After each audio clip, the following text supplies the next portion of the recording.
Oh, it's just me and uh, night action goggles over here. That's who we are today. What's going on, Bobby? Thank you for being a friend. No, We have I mixed it up this week. Figured I'd go. I've been so ugly lately. Maybe I'd, fix it up for oh the people. oh oh no! You can't start. You can't just call yourself ugly and start the show. Are you okay? It was a. I'm doing great. It was actually just a metaphor. Like it was a For joke what? because the word ugly could mean mean. It could mean physically ugly. Guess that's the only It two things it could usually mean. means terrible, regardless of inner or outer. But I'm actually doing great. How are you? You look No, no, we don't more at reflect. peace You than normal. started the show with "I'm doing this because I'm ugly." Back to you. No, no. As a friend, no. I no, actually I'm feeling pretty good. I ran That's a 5 miles lie. last You night. wouldn't have said that at the beginning. Stop this shit. Fucking get into it. Why are you thinking that you're ugly? Why are you projecting that kind of shit? Why do I feel like the movie Predator when I look at you? Well, that I can explain. It's called shader filters, but the rest, That sounds racist. Go ahead. it's actually the opposite. It's the stupid phrase that people like to use, and I fucking hate it. It's there are two types of people in the world, Pat. Those who are humble and those who are about to be. About to be humbled. Like you're about to be humble. Wait, Yeah, humble. essentially. Because if you're Yeah. just about to be humble, that's nice. It's No, oh, they're learning. Yeah, yeah, yeah. It's humble, I believe. like, But that'd be it a better doesn't. saying. That would be awesome. Like, oh, you're gonna learn. But it's like this is nuts. Let people enjoy their moment. When Larry Bird walked into the fucking 3-point contest and went, "Who's playing for second?" and then didn't take his warm up jacket off, he didn't get humbled. Now, when he went back and fucked his wife, who looks exactly like Larry Bird, just kind of gender swapped, maybe that was humbling. But We came out of the gate bashing Larry Bird, why not? Larry Legend. I love Larry. He's my favorite player of all time. By the way, I've Behind, always felt that that the famous warm up jacket 3-point contest. I think he had some kind of rash. I think there's 100%. something where he was covering it up because there was no need because he doesn't. You're not proving it. They all shoot in warm-ups. It's not a thing, but it just didn't even make sense. It's not. It doesn't seem like it's restrictive because in practice back then they all did that shit. So he's. It's not like, oh my god, he was wearing a suit of armor. He was covering up some armpit stuff, or he got a tattoo that says "I love your mom" or something like. Did you ever play basketball? Yes, Were you a long sleeve under the jersey guy? That might have been a little before your era. long sleeve. No, I was t-shirt under. I was a long sleeve under the jersey guy. And like it doesn't restrict your movement at all. Right. If anything, I felt it helped me like not get the stupid like nick and fouls as much. Like you Do didn't you feel it. do you want to know why I was a t-shirt under the jersey guy?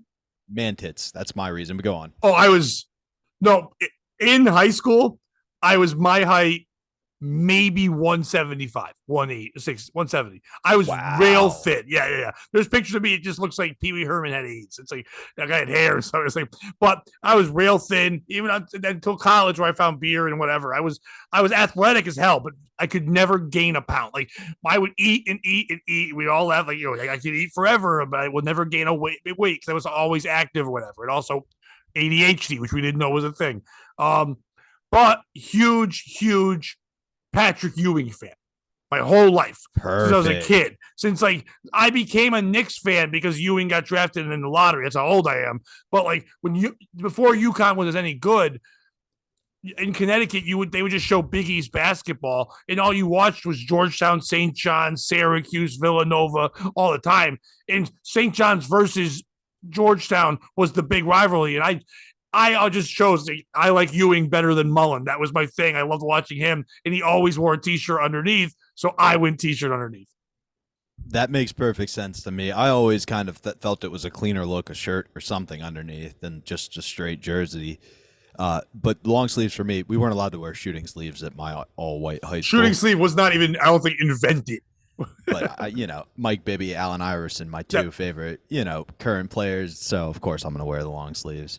We also did stuff like, you know, the stupid. Oh, this means something. Like we had a guy named Pat who scored 62 points wearing long sleeves one game, and it was like, oh, Bobby's got the sleeves on, he's feeling it. yeah, You get really influenced by that stuff. There was a guy when I was a freshman that was a senior at Cheshire, was the best Cheshire player, but meant nothing. And he wore a certain pair of sneakers. I think it was Matt Curtis, and he was the captain in like all league or whatever. So I wanted those sneakers because Matt Curtis wore them. He's probably now works at a diner. Probably. He probably comes to your own shows. one. He might own one. He's Cheshire. He might own a diner, but like. My favorite thing was I would wear 2 pairs of Nike socks, and I'd put one on inside out and flip it down so my Nike logo was a mirror of itself. I played in an intramural basketball league, like when the season was over, and we were all allowed to like write with marker on T-shirts, and I called myself White Jordan. That was I wrote on my back. Hell yeah, dude. One kid wrote black guy. I forget which kid it was, but that's who he was. We've probably talked about this here before, but the closest I came to that was my senior year. The coach hated me. I just didn't play his style of basketball.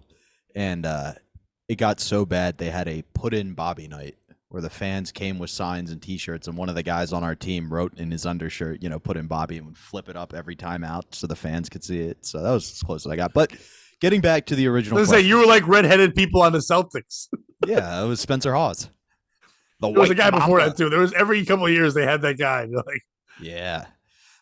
Spencer Hawes did the infamous, somebody made that joke to him in person, and so he tweeted out, "I'll be at this park," and just played fans all day and did not lose a game one-on-one. And was like, "I'm way better at this than you." But anyway, the reason why I said I was ugly is I'm actually feeling good. I ran last night, ran again this morning. I'm feeling in shape. So in my head, I go, if you don't act humble about it, you're going to gain all that weight back. And I did yo-yo in weight previously, so. But you still shouldn't call yourself ugly.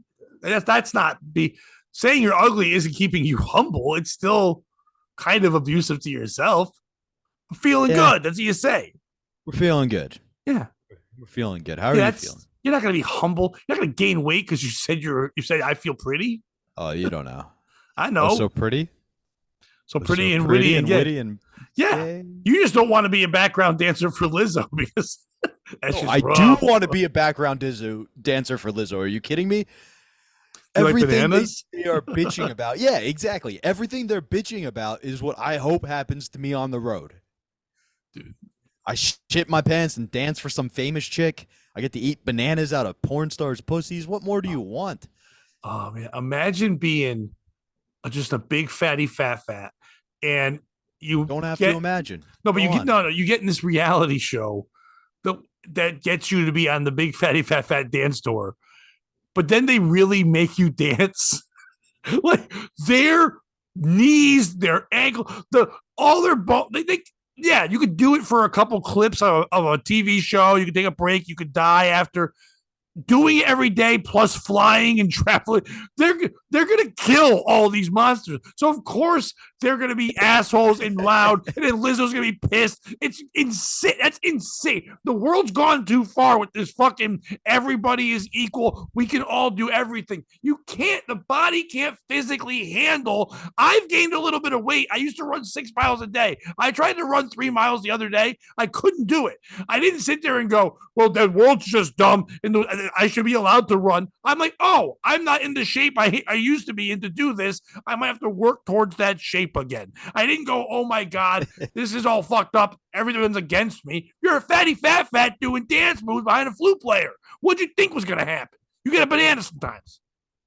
I just like to think that they have to bring in the same doctors they do for the world's best powerlifters. They're like, you're doing so much work. We got to time this out perfectly. Have you heard my favorite nickname of her that they've been calling her Lizzo now? No. R Belly. That's hilarious. Dude, R Belly is fantastic. I love R Belly. But I just like to think that, those dancers get done with their routine and they treat it like power lifters in the gym. So they're taking naps in between their 30-second dances, like 10-minute naps. They got to rotate them out. Just a bunch of powder. They have to fucking snort pre-workout before they go out on all the shit. Fucking smelling salts. Okay, so if you're a roadie on Taylor Swift's Monster Tour right now, right?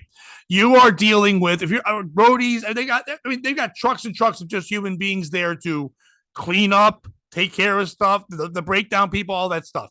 There's definitely several people on Taylor Swift's monster tour that have to clean up all the dancers' outfits they wear, throw them in a basket, do the imagine doing the laundry of those heifers and just picking up the sweat and the shit. Because if you're that big and you're running and you're gasping, you're doing a split, you are shitting your pants, you are pissing yourself, you are making excretions you didn't even know you could. I'm not even shitting on them. They're shitting on themselves. But what I'm saying is your body can't do it. Dude, that's not even the half of it. Imagine one of their outfits is a load of laundry. Like Taylor Swift's whole dance crew, you could probably do one load. One Lizzo backup dancer, that's a fucking entire load. You're going to be up all night at the laundromat. And I don't want to be a dickhead, but it's so insulting to background dancers, to people who have trained and worked hard. Behind Lizzo should be super talented people. People since they were children, have been dancing, their parents driving them places, learning every step they're in. We make jokes about the TikTok thing and all that, but I really appreciate when I see someone dance well now because the world thinks they can dance. Every girl doing like this and that Delilio chick and doing like, you're doing like fucking stealing second. I get it. You might be cool, whatever, but you're not a dancer. So when you watch those shows, like you think you can dance and shit like that when they were on, you're like, holy shit, these people are so talented. It's amazing. When I watch them dance to music, it inspires me to go, oh, I wish I could move like that. I want to hear the music as how cool they look. If I go to a concert, Lizzo is talented. You can say what you want. She's a talented fucking performer. People love her. They did. Now, whatever, because of all this shit. But I want to see her because she is Lizzo. But I don't want to see Lizzoettes. Like, I don't want that. I'm not saying they have to be attractive, but they have to be good at what they do. Lizzo's amazing at what she does. If you took Post Malone and then took 12 people that were mediocre at the accordion behind them, you'd be mad. You're like, why? Post Malone's super good at writing songs and You'd be be the homeless who he is. people on 34th Street outside. Well, he would. Station. You know what? He would kill it with them. To be honest, I would go see that, and he would be so cool to them. It'd be amazing. Like there was actually a guy in England, a punk musician. I forget the band, but that's what he would do. He would go into a pub to record his album and be like, "You're gonna play bass," and the guy'd be like, "I don't know how to play bass." He'd be like, "All right, come here," and he'd teach him how to play a few, and that's how he record. Like, so I could see Post Malone doing that. Right, but what I'm saying is, it's dumb that we're in this world. Now, am I shocked that Lizzo is mean? No, I'm not, because people. I think we discussed this last week, but I'll say it again. When people grew up as being a quote unquote loser or not treated right or stuff like that, and then because of talent or hard work or just luck, they fall into power or fame.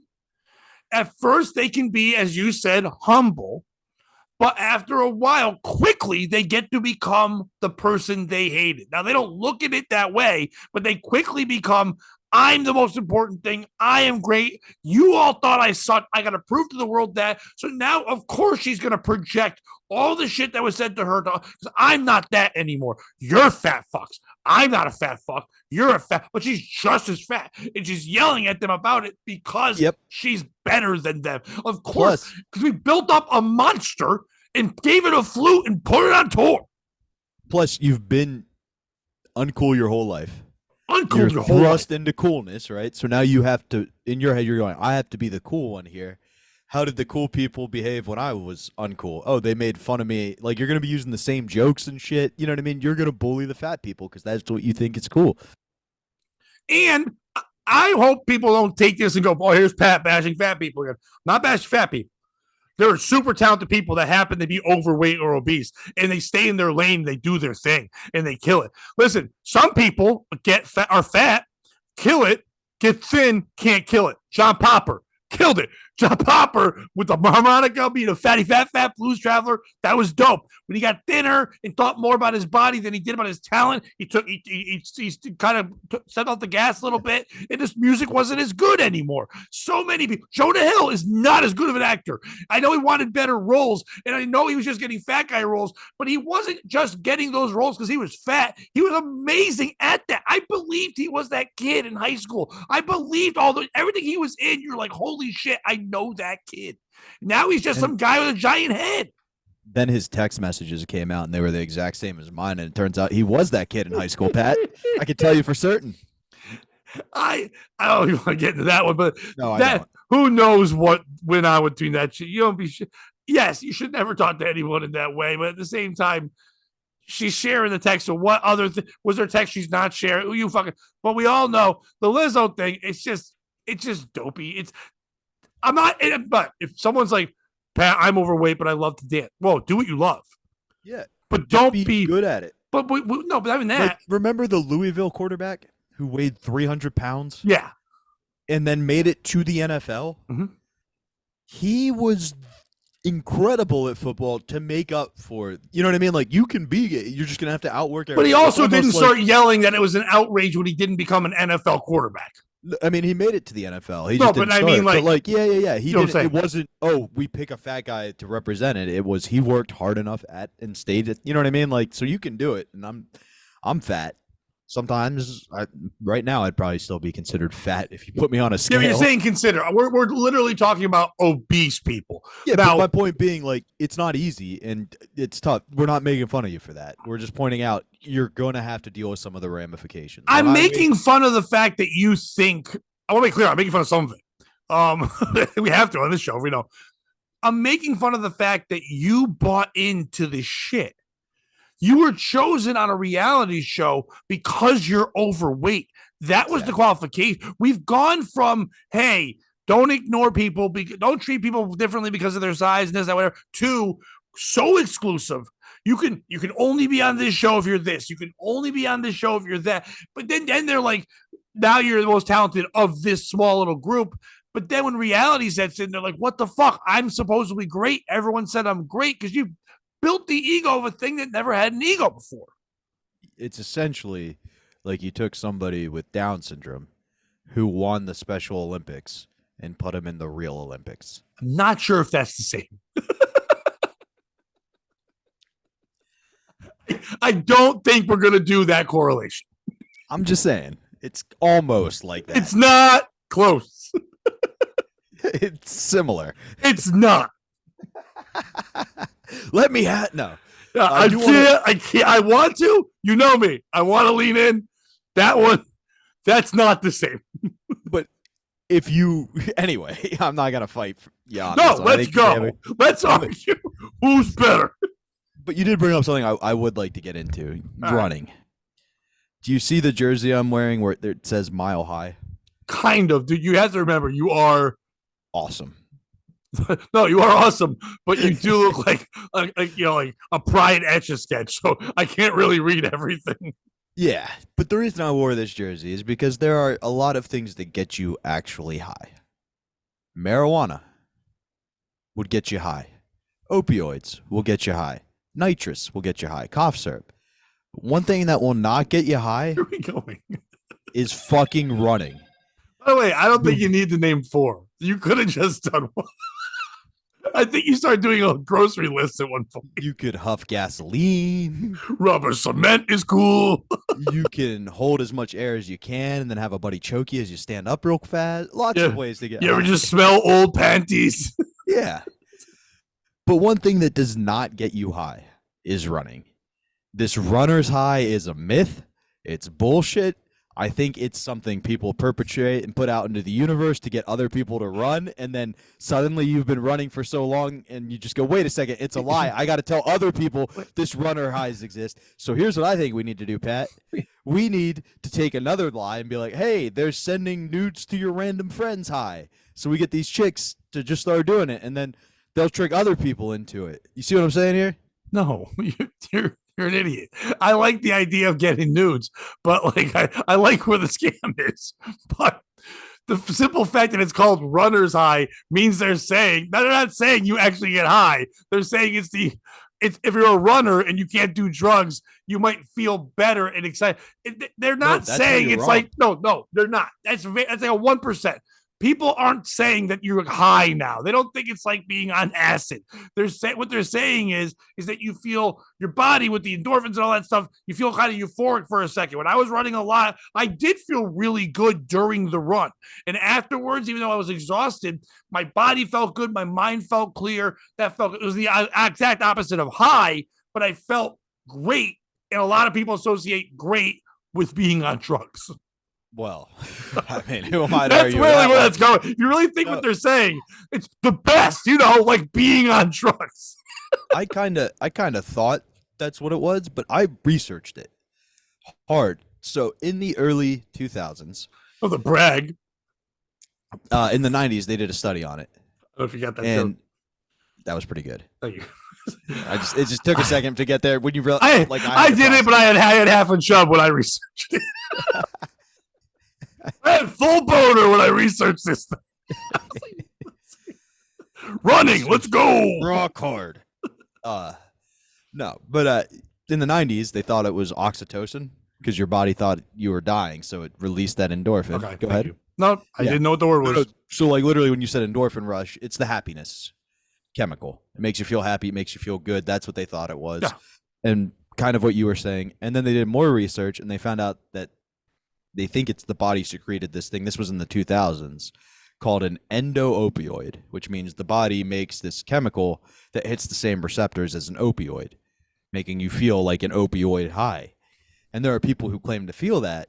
And then in the 2010s, they did more research, and now they think it's an endocannabinoid, which is the body secretes something that hits the cannabinoid receptors. And people claim that like they feel an actual high. Like the thing you're talking about, that good warm feeling, I get that, I know that, but people are saying like during the run, typically at 4 to 6 miles at a certain pace, they feel like an edible type high, or depending on the type of workout when you get done, like it literally, you're high, you're silly, you're giggly, and that is bullshit. Go ahead, Oates. The research you did, thank you, sir. The research that you did, did once you got to that point, did you take it one step further? And by that I mean, did you check somewhere on the internet, maybe you can find it, the people that think that? Did they used to be drug addicts? That was not in the survey. I would assume if you took that group of people that said that, we're trying to replace something, just like somebody who quits drinking and goes to AA and now they do cigarettes and coffee all day because those are also drugs. I know that when people say to me, "Oh, you don't do anything. You don't smoke cigarettes. You don't drink alcohol. You don't." I go, "Nope. I'm addicted to caffeine. I drink a ton of coffee. I have an addiction to it. I drink it all the time because I have, as an addictive type personality, I don't get crazy with a lot of things. But I know that if I don't have a couple of coffees a day, yes, I know I get a headache because of the lack of caffeine. But in reality, I feel weird because I have not had this thing that I feel like when I wake up in the morning. If I don't make coffee within the first like 10 minutes, you start making it. I don't have to drink it right away. I feel like something's fucking off. So people that got away from drugs or drinking or anything that was addictive to them and then flipped it to health right away, they're still searching for that. Therefore, that's where that saying more than likely comes from. The runner's high. That I need a high. If I don't get a high, if I don't get reach a certain point, what's the purpose in life? I can't just be me. So I've got to run to the point where I feel goofy. That's I was going to think it was the exact opposite. Okay. And just people who had never done drugs and being like, oh, this good feeling, that's me being high. And like anybody who'd ever been drugs, like, that's not fucking high. No, people that don't do drugs and run, know what they say? I feel good, man. God. I feel good. I'm getting ready to run a marathon. Maybe I can do a marathon soon. I'm not done yet. People that are doing the other way, it's like when I was running and doing it a lot, I was running because I was going through depression, bad, and I was dealing with a lot of anxiety in not drinking. Drinking, I wasn't yes, I drank a lot and I shouldn't drink. Drinking just doesn't mix with me. But I wasn't somebody that was like this alcoholic that was ruining my life. But I am somebody that when I do it to excess. If I drink, I can't have a beer. I have to have all the beers. If I have weed, I got to smoke until I'm retardedly high. I can't just kind of take a hit or two. Anything I do, now that I've been like kind of bummed out and depressed, if I'm eating like pasta, I got to eat a box of fucking pasta. Like I can't. I gotta eat till I feel like I'm. So when I go take a little run, I got to do that. That's that kind of thing. So these runners that are like, I got to be healthy. They're running to the point of exhaustion, and they're taking that as a high because their body feels different. They feel like their brain, as you know, the blood kind of rush different places. Their body is changing and moving, but they need that. If they don't say they're high, then what the fuck is the point? That's kind of where I was getting at. What is the point? The point is you make the casket lighter for your friends. I'm not so gonna that die. No one I know is gonna die, so that's weird. You don't know ski mask?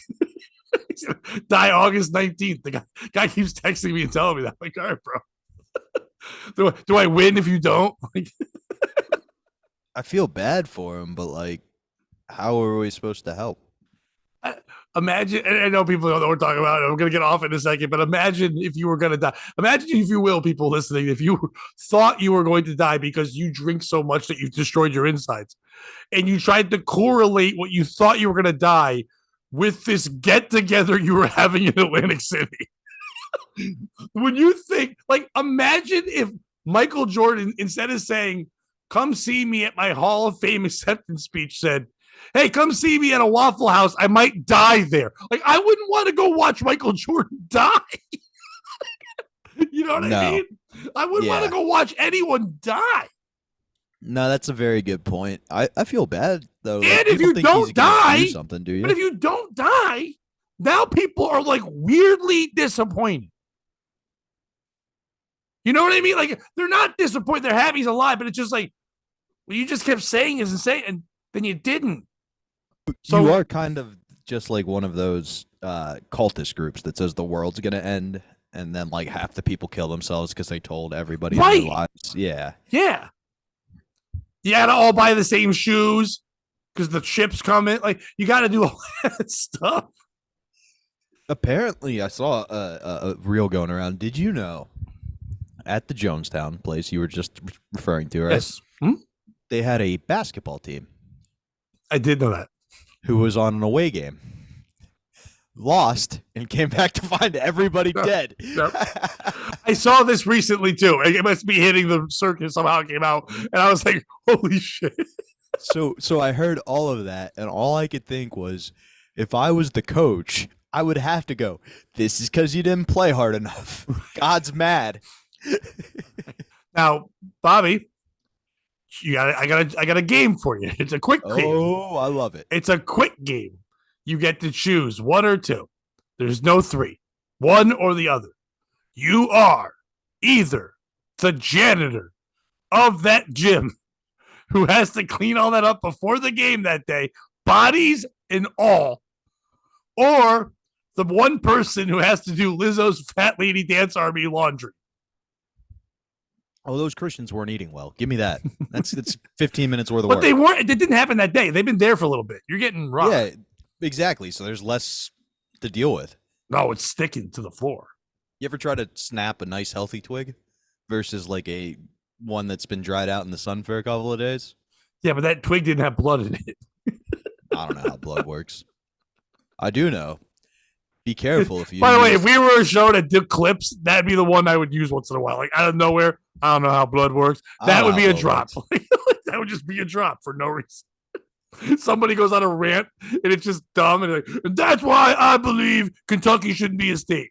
I don't know how blood works. It's like, what? It's like, sorry, Kentucky. I didn't mean it. I didn't mean to attack you like I did. Oh, fun fact. Ready? I saw this in a stupid meme video thing, whatever. And I don't know if you've seen this, but both my kids who I thought would have seen it had. So I was like, oh, maybe people haven't seen this as much. You somehow found an old man meme wheel like reservoir. Right, that happens to me a lot. Like a lot of stuff I see on Instagram. I'm on TikTok a little bit with some videos and stuff, but I don't stay on it. My feed is not built in a good way for me. It's just like so I don't. I get some music I like, but I don't really see much. I don't really look at it. So, big old man moves. Anything that's hitting it on TikTok makes it over to Instagram like 2 weeks later. And that's when I get it when it's too late. Whenever my kids have already sent it to me, but this wasn't like a huge thing, but it was just funny. It was two guys, I think, doing a podcast. I don't know who they are. And they were discussing Super Mario Brothers. And one of them was saying, hey, you know what Super Mario says all the time, right? And you know what he says. It's a Mario. Right. Do you already know what I'm talking about? No. Okay. So everyone is taking that forever as that. Italian people are kind of like, that's our thing. Italian people have kind of jumped out. Like, first of all, I got to give Italian people credit. They don't get offended by anything. You can just do their stereotype. The fact that there's a guy who's just like the poster child for Italians on every pizza box, and it was like, yeah, deliver that to me. It's great. It's wild. Like the only time they get mad is when they're worried the guy isn't going to be enough of a stereotype. Right? Yeah. And they're like, they pick Chris Pratt. Whoa, hey, get a load of this. Yeah, they definitely want to be that thing, and it's like because it's been weirdly glorified through movies and things that way, even though it shouldn't be glorified, they've leaned in so hard.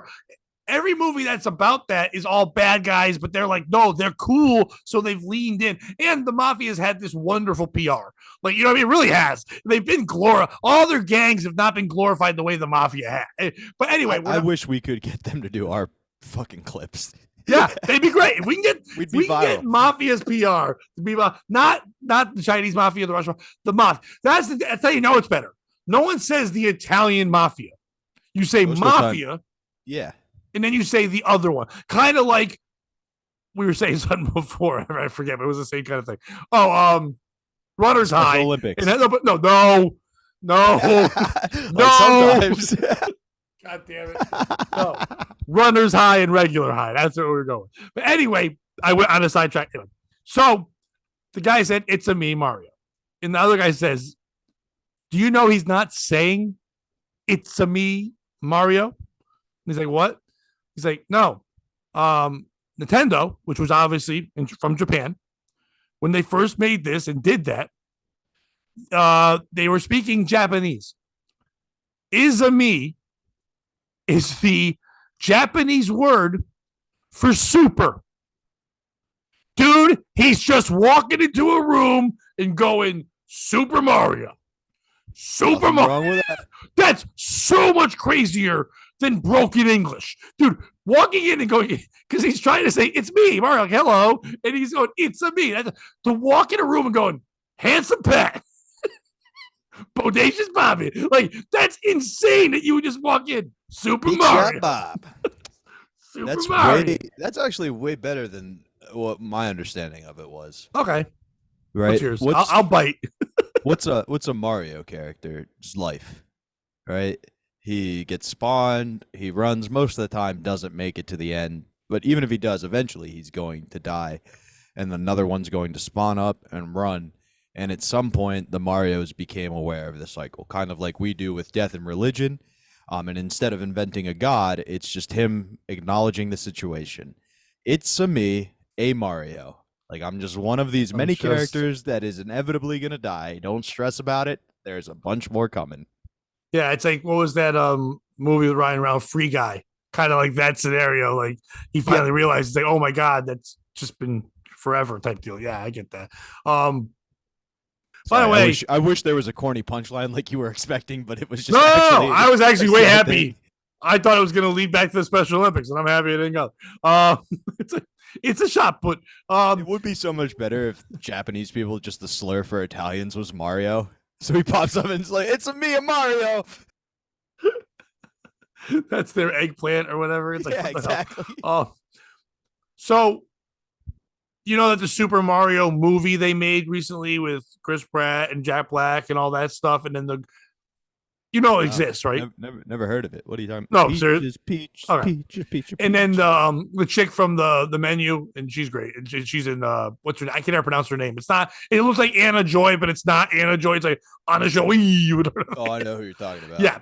So But anyway, Angelina Jolie. Go on. no, but she's fine too. I'm a big fan of that girl. I just can never say her name. She's great in the Queen's Gambit and stuff like that. Anyway, that's did Super Mario just fall down a pipe?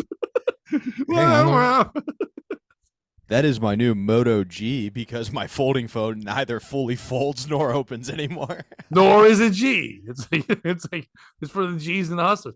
Anyway, that movie is out now, like on Peacock and things, so people can watch it. I live right across the street from a church. It's not like a super populated used church. They do it. I think there's more AA meetings. You can tell I'm in a good neighborhood. I think there's more AA meetings, things happening there. On the weekends, I don't see too much hustle and flow going in this church, but they always have a sign out front like tag sale in 2 weeks or this thing. I never see that. It's always inside. But yesterday, as I was getting ready to go to an open mic and I got picked up and pulled out, the car pulled out. I look over at the sign. I'm like, oh no, this is going to be in the news. The sign says, hey kids, we'll be showing the Super Mario Brothers movie here at the church on Saturday. Don't go. What do we do? Even if you're just trying to do the right thing, someone's got to be like, no. Do it outdoors, bro. Play it on the church. Projector screen on the church. Nobody gets to go in. Local public park. Uh-oh, what happened? Choking a kid? Something like that. Do it in a local park. Was that breathers high? Trying. Went for a run. Nothing fucking happened. I gotta start again. I'm just getting old. I'm not old in that sense, but I am literally, my body is starting to do it is a little tougher to recover from shit when I start doing stuff. And I'm also just getting like lazier with certain things. So, but also I'm just breaking down. Like I still haven't fixed my ear yet. So I can't, when I go to shows or anywhere where there's like background noise, I can't hear people. So what you need to do, and this isn't a sponsor, but they have these earplugs that'll help balance out what you got going on. I'd rather just get my ear fixed. I don't want to wear earplugs everywhere. What'd you say? I couldn't hear you. You got earplugs in? Hey-o. Okay. Here's do you want to do yours first or want me to do mine first? Mine was the runner side thing, so we got there. Oh, okay, cool. We'll just wrap up with you. All right, I have two if this doesn't go long, but I have a feeling it's going to go long. I always go long, ladies. He always researches hard. Oh, yeah. I always go long when I'm researching hard. Yeah, he's like Indiana Bones. Yeah. But, real Sherlock Bones. Okay, so it didn't work because he had the same name to make into bone. Didn't work, Pat. The Temple of Boom.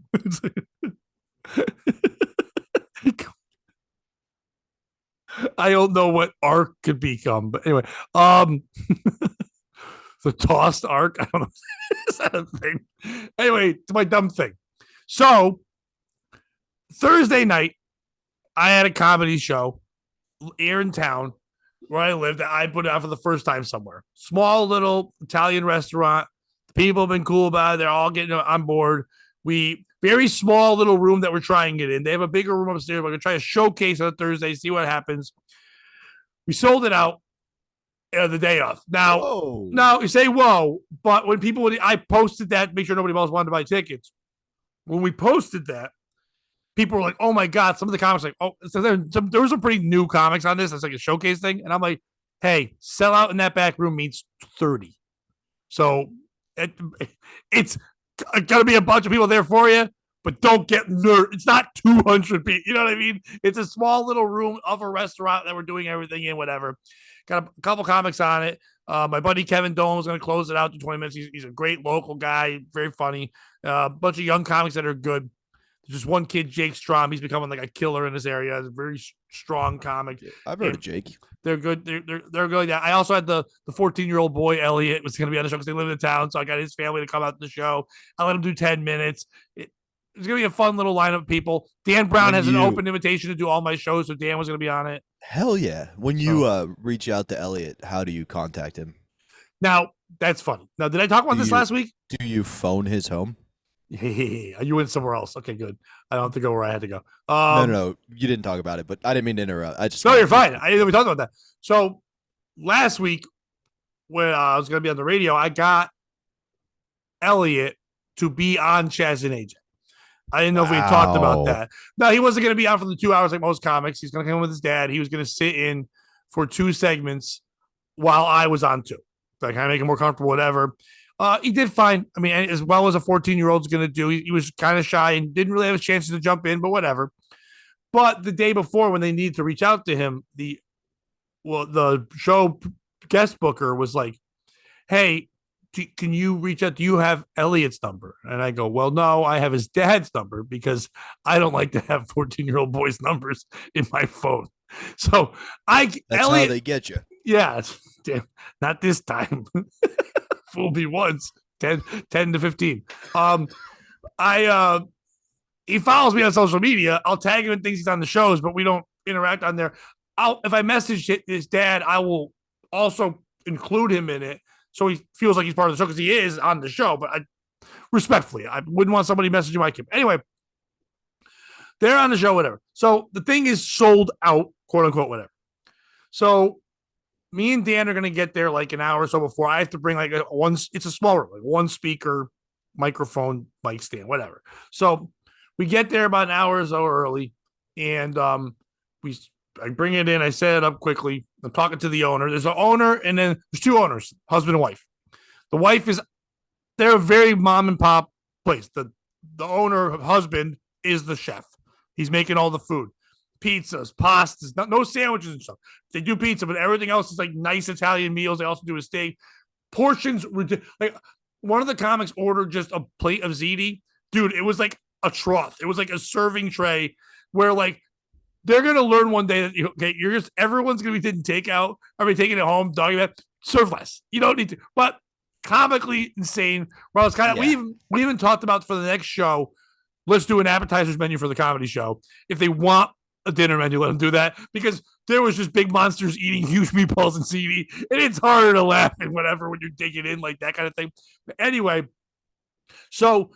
And then the wife, she's running around. She's with the other waitresses. She's like the head waitress, whatever. They're running around because we did get a good amount of people in there. They have a little crowd for their other people. They weren't expecting that much stuff going on. Anyway, my comics are to the side, whatever. So 2 things happened during the show. Now, for the very beginning, I start to get messaged by people. 1 or 2 of them, WPLR listeners that I don't really know, but they know me and they're kind of fans of me. So they feel like they know me because they hear me on the air. And they're messaging me going, hey, someone said the show sold out. Can you get me in? And I'm like, you have to contact the restaurant. I don't sell the tickets. They sell the tickets. Oh, come on, Pat. No, sorry. It goes to them. Well, I'm driving this other person. They have tickets. I go, well, you should have thought of that sooner. And this is first. So as I get there, the owner's wife or the other owner, she was like, hey, we're getting a couple calls. People are trying to drop your names. I figured you didn't care. I go, no, deal with you guys. She goes, we're going to make it work if we can. We're going to add a chair or 2. We kind of met purpose, made sure we could do that. So as long as it's 1 or 2, we're fine. Then as I'm walking, I'm setting everything up. Elliot's dad messaged me and says, hey man, sorry to bother you with this. Elliot's aunt and uncle are hitting me up going last second. Of course, even though we asked 20 times, do you want to come to the show? We're going to buy tickets. Now they want to come. I would really like it if you said they can't come, which I love this guy already. And it's just like, and I'm like, he's like, but just let me know. I go, hey, you've got to contact the place. I don't know what's going on with that. And he said, yeah, hopefully that doesn't happen again. That's important to this story and the problem here. So I have other comics on the show. Jake Strom is like 21 years old, but he looks like he's 16. I have a kid named Ben Kirsch on the show. He's like 21. He looks like he's like 17. I have a lot of young looking people. And I actually have an actual child on the show. It's a lot of young looking people. Jake even on stage goes, I know you guys feel like, is this guy back up here again? Because it seemed like the same boy kept coming up. But anyway, these 2 really old people come in. One man is like so old. He looks like an extra, like he would be Clint Eastwood's friend in Gran Torino. Like, you know what I mean? Like he has that look, a tiny little old man that was in war because he also had a hat that said like war, whatever they wear, has a boat and it says what the date. What is it good for? Absolutely nothing. Say it again. So I have autistic. Anyway, so no, I had to say it too. I know, but then I had to keep going. You did it. It was fine. Move on, Pat. Anyway, everyone's like, all right, the story's already long. Get to the thing. So these old people come in, and the old man comes up to me and the owner's wife at the same time and is like, I'm here. No, we want to sit down. And she goes, are you here for comedy or to eat? And he goes, the comedy show. My grandson's on the show. And he's like, oh, do you have tickets? And he's like, no. And then the woman who I thought was the grandmother found out later, like step grandma. You know what I mean? Married later. So not real grandma, just married later, whatever. No blood, but probably called grandma. I found out later now. But anyway, here nor there, has nothing to do with it. She's just like, we just want to see, his grandson. She was at his grandson perform. They kept saying his grandson, whatever. So I was like, oh, and I turned to the owner and I said, Steve told me, Elliot's dad, that you guys would probably want to come as well. We'll do our best we can. She goes, yeah, we'll have you eat dinner here now. We're going to have everyone sit in. We'll do our best to seat you in there. If worst case, the owner's wife even said, worst case, if we can't get you in there, when your grandson performs, we'll let you go in there and watch his set. And they're like, all right, thank you. Incredibly accommodating. Yeah. So we're all hanging in this bar area off to the side. It's a very small, it's like a service bar. It's like they have a couple of stools, but no bar business there. And all the comics are sitting there. And at one point I walk over to show them the lineup and do whatever. And Jake Strong's looking at his notebook and he kind of looks up past me and goes, fuck. And I'm like, what? He goes, I think my fucking grandfather is here. And I'm like, what? And he goes, yeah, that fucking, I haven't talked to that man in 6 fucking years. Why the fuck would he come here? I hate that guy. And I'm like, what guy? And he points. I go, dude, I'm about to sit your grandpa with Elliot's family. And he's like, what? I go, I wouldn't assume it was your grandpa. I thought it was the child's. So he goes, that would be great. Fuck that guy. I don't want to think. Oh, shit. Avoided that. He got to go in at one point. He was a dick, didn't laugh at anyone, sat there rude, put his chair in the middle of the aisle so the waitstaff couldn't get by. Typical old ass man, whatever. Did he yell from stage, this is why I haven't talked to you in 6 years? No, the last time you came to a show. He did do a very, oh yeah, he's a troop or whatever. Clap for him. It was like the perfect, like, fuck off. Yeah. Give him his dumb thing. All right. Can we move on? Whatever. He's like, so the crowd that's there the whole time has been there a long time. The show's supposed to start at 7:30. A lot of them got there like 6:45. We didn't really start till like 7:45, 7:50 because dinner was starting to come out. Big portion, like I said, people coming a little late. So the show ran a long time. Like people probably sat there about 2.5 hours at the end of the day, which is a long day, especially because we're old people, everything going on like that. Everyone seemed to have a good time. I learned that maybe I booked one or two many people on this showcase. I'm going to let them do as much time as I let them do.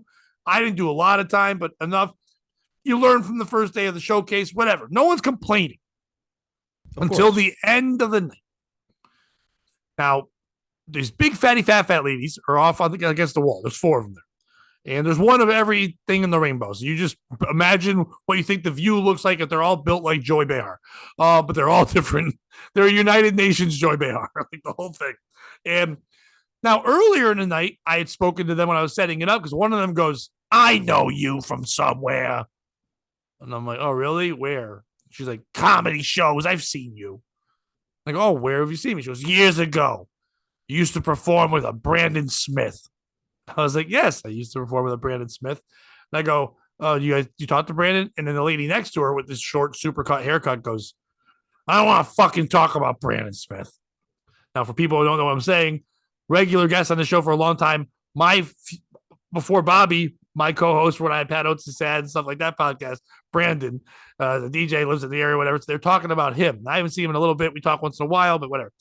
So I said, oh, you don't like Brandon? She goes, well, I'm fucking related to him. I'm his aunt, but he's fucking nuts now. He's lost his mind. He thinks he's going to save the world with carrots or whatever. She's going on about whatever.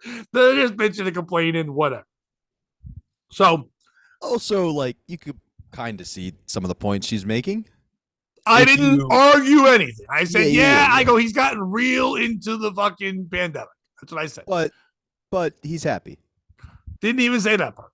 I was busy being me. I don't care, whatever, So And I hate to say it, big fat old ladies, it's a waste of breath. What am I doing? I'm getting nothing out of this. You know what I mean? Or, I mean, you could get something into it if you know what I'm saying. No, I don't. That's why I can't do that. I'm not that person. They're not going to share food, and I don't want to share a bed. Like, you know what I mean? No, I get that, but it would be no fun if the next time Brandon made a joke about you on the POS show, you could be like, yeah, well, I fucked your hand. Well, this might be, there was a running joke forever on my old podcast. This might be the woman. There is a woman that Frank Bergallo swears he banged that's Brandon's aunt.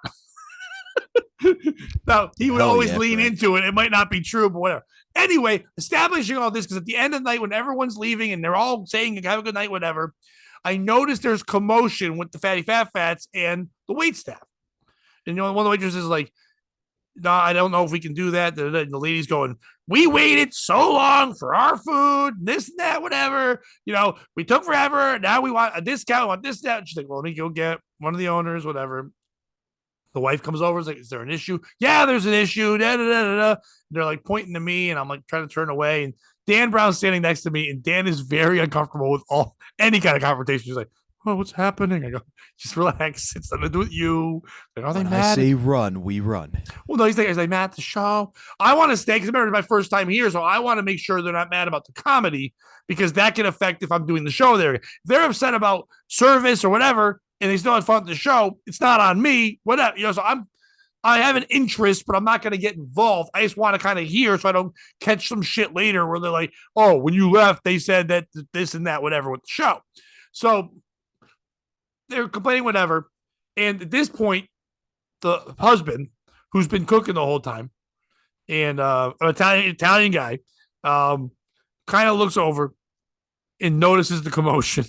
Says to me, he goes, how'd it go? And he's like, he goes, I go, we could probably do another one. I was going to announce it to everybody. He's like, your wife said it would be fine. She goes, just want to make sure everybody's, as long as there's smiles on their faces, that's all that matters. So he says to me. And then he catches the argument. And dude, I shit you not, just turns, goes, hold on, Pat. And he goes, what the fuck are you yelling about? Then walks towards them and goes, what the fuck is your problem? And she's like, we don't fucking need, she's just yelling back, we got our food late, whatever. He goes, oh, were you here for 90 minutes for a comedy show? Did you have to wait during the time where you were waiting anyway? Yes. He's just like, what's the problem? She goes, well, we need a discount. He goes, look at your plates. They are empty. You had no issue eating all of it, did you? And he just starts. He's going fucking in. I'm taking a step back. Remember, this guy just said to me, as long as there's smiles on their faces, it doesn't matter. He's yelling. She's like, I want a discount. He goes, and one of the waitresses goes, we'll see what he goes. We won't see about anything. He keeps walking, keeps turning back. No discount, nothing. You know what? Get the hell out of my restaurant. Pay your bill. Get out of there. So as they start walking out, Dan's holding the door for him. And one lady goes to me, well, the show was good. I go, all right, well, we're doing another one next month. And Brandon Smith's aunt walks by and goes, I didn't have a good time. I go, Brandon's cool. That's all I said to her. And then she fucking walks out. And Dan's like, are we in trouble? I go, what are you talking about? He goes, is that about us? I go, how is that about us? How the fuck was that about us, Dan? So, who's the piece of shit in this story? Is it the guy for saying, not taking shit? You know what? Fuck you. Don't act that way. Is it the people for complaining and yelling? They ate all their food. They enjoyed the entire comedy show. By the way, just so you know, tickets to the comedy show, $10. So they didn't really spend anything. They bought food. They didn't spend it was a $50 ticket and this and that, whatever. I get it. It's a $10 ticket. You order food on your own. It's not a dinner and a show. So therefore, it could take a while. You're seeing 30-something people all around you. You know that everyone's getting served at once. You got to expect it's going to take a little bit of time. They weren't still eating their dinner when the show was over. It didn't take that fucking long, whatever. Is it me for assuming somebody's grandparent? Is it the grandfather for ruining everything? Is it Dan Brown for being scared? Or is that woman for holding a hate to her family member when we should all just get along? Who's the piece of shit? So I have to preface this by saying I love this individual very much. I'm a very big fan of this person. I miss them. However, joking about fucking somebody's family member, not okay in certain circumstances, okay in others. I'm going to have to give it to Frank Mergallo. He's the piece of shit in this story. I'm just There was kidding. no need to even go there. Of course, Jesus it's the fat Christ. bitches. Of Ugh. course, it's the fat bitches. Thank God he Frank, doesn't come on. watch anymore because he hates you. What the fuck are you doing? I had a moment there where I had to go, am I feeling like a good person or am I feeling ugly? No, well, And like I that, guess you're right. we Yeah. brought it full circle. Thank you so. No, it's the fat women. You came to a comedy show. You ate all the food. That's the golden rule. You don't complain and then eat all the food. Yeah. Once you eat all the food, you got to shut up. Yeah. Now, if they said, hey, I'm sorry, we had to wait forever. It really sucks. And then they were like, what do you want? It's like, I don't know. When we come back, can we get like free tickets to the show? I don't know what you're going to ask for. You ate the food. I don't understand. Like, you should have been complaining. Once the food came and you were upset, you should be like, you know what? We've waited too long. I'm not hungry anymore. I don't want this. Then I get it. Then it's like, well, you really don't want it? No, I'm upset. And then if they offered to take a discount off the meal or for free, I get it. But once you've chopped, like there was only the lettuce leaves that was like the garnish left. Yeah. Also, it doesn't even get that far. You know, they're not eating lettuce. This isn't Olive Garden. This isn't a even though that joke was made by every comic. Of course, I figured, but the point is, it's not. It's not a corporation. It's a mom and pop Italian restaurant. If you were starving, and fair enough, you went to comedy in a show, you look around the room and you go to your waitress and go, hey, we're really hungry. Is there any way we could put in our order first? You know what I mean? Something along those lines. But you ate all the food. And that's why the guy was so mad. If he had come out and they hadn't eaten, like you said, he would have bent over backwards to make them happy. But that's an Italian man who's also an Italian chef. And you ate all the food, you're going to fucking pay him for it because he knows it was good. And as I made it clear at the beginning, and people are like, why did he kill all these details? It wasn't like it was a small bit of food. They had 2 pizzas on the table, which either means they were sharing pizzas and other food, or 2 of them were just eating pizzas. They had the troughs of pasta, meatballs. They fucking they carved up like they were going to run on one of those runs you're going on. Like they were ready to go. So it's insane that they would do that. Also, like, that's why it took forever to come out. They had to go order more supplies. You out-ate the Italian restaurant. Yeah. You watched everyone getting all this food. There were people that waited. There was actually a woman that was there by herself. She was there to watch the headliner, Kevin. And she was a nice enough lady. She was a little wild and wacky, but she was fun. She was laughing at everything. But at one point, when a waitress came over and goes, can I get you anything? She goes, I don't know, the drink I asked for 20 minutes ago. As she said that, a waitress came in with the drink. She goes, all right, good. So she was pissed. She said her word. She got her wine. She was back to, I'm fine. Yeah. That's how you do it. She didn't get, they might have even given her a free wine, but she was pissed. She's like, I've been sitting here 20 minutes. I haven't got my wine. Where the fuck's my wine? Absolutely. That's the extent you can go. That's about as rude as you should be to those people. Again, it's not a corporation. They're actually making the food. It takes a while. Yeah, but big monster meanies are going to be big monster meanies. So, like, if you're Lizzo or the big lady who knows Brandon, like, either way, you've always been yelled at or told you suck. So, when you get a chance to be a big fat meanie, you're going to be a big fat meanie. So, if you're Lizzo or Blizzo, just be nice. Yeah. Because that's why you get no jizzo. Boom. Bobby, Boom. tell them where you're going to be. I don't know. Friday, How do I get out of that? That was great. Friday and Saturday, I'll be at Phantom Power in Millersville, Pennsylvania. September 8th, I'll be at the Wacomico Civic Center. Tuesday, I'll be somewhere in the Bronx on Tony P's show. It's probably going to be an urban show knowing Tony P, but it'll be a lot of fun. And I'm bringing everybody's favorite comedian that does a co-host with me on Compound that isn't named Steve, Sabrina Piper. Oh, wow. That's a lot of everybody's favorite, if it's very specific thing. I don't know who she is, but she's my favorite now, too. That's why I had to be so specific. All right, well, America's sweetheart, Sabrina Piper, and you. And a bunch of other people. Yeah, but who cares? Let's say when I I'm focus on the good ones. When I'm on a show with Frank and like 20 idiots, I don't say me, Frank, and 20 idiots. I go, it's me and Frank. And then I always name the person driving me. That's okay. That's a good point. So it's me and God. What? Yeah, and I go in a slew. I always say a slew of others. Slew is fun. I may say cornucopia because I'm a big fan of that. I have gone cornucopia. I've said gaggle. Ooh, I do like a gaggle. How about a murder? There's going to be a murder No, because they of other won't. comedians. No, they certainly They won't. definitely will not. But Speaking of a cornucopia, we put out a cornucopia of content this weekend over in the Davy Mack universe. We had the sports show Saturday where we actually played sports. We had a one-on-one challenge. It was a fun one. Check it out. I will say the event that I cleaned up in, I figured I would clean up in, and you watch the rest. And then we did an episode of Dave and interrupting the Shorty Awards for the Tales from the Satellite. That's over on patreon.com/EastsideDave. The reviews are in. It's our best one yet. A lot of fun, so check it out. And nice. with this being the 2-year memorial, R.I.P. Fez Whatley, one of the greats, influenced a ton of people, and truly his legacy is still being carried on today. There you go. R.I.P. that guy. And America's sweetheart, Sabrina Piper. Actually, it would probably be America's sweetheart, Fez Whatley, if we're being honest. He truly was. Well, he was. She is. Hey. Good You point. know what I mean? So He's got to pick up that gay torch. I don't even know what that means, but okay. Was he gay? Yeah, it's all, those were all inside jokes. Don't No. stress. I mean, it'd So be funny if you were just calling the torch gay and he wasn't. And I'm like, what? No, what? no. Torches are gay. I'm like, I don't know if they're gay. It's a good source of light.